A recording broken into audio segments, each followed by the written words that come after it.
The highest level of individual life is that of conceptual thinking without reference to any specific perceptual content. We determine the content of a concept through pure intuition on the basis of a conceptual system.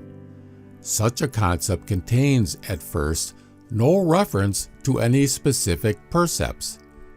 If we act under the influence of a concept that refers to a perception, that is, under the influence of an idea, then it is the perception that determines our action indirectly by way of the concept.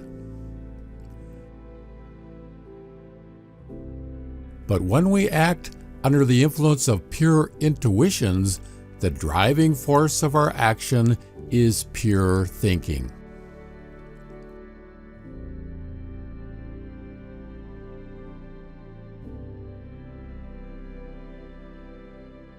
Since it is customary in philosophy to call pure thinking reason, we are justified in calling the moral driving force characteristic of this level practical reason.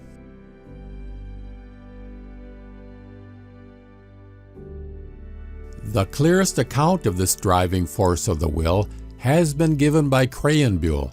Crayenbuhl calls this driving force the practical a priori, that is, an impulse to act springing immediately from my intuition.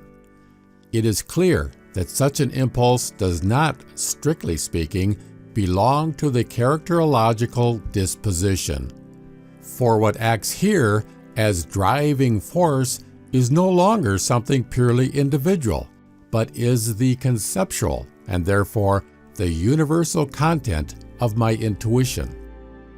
As soon as I see the justification for making this content the basis and starting point for action, I enter into willing, regardless of whether I already had the concept or whether it only enters my consciousness immediately before the action, that is, regardless of whether or not the concept already existed in me as a predisposition.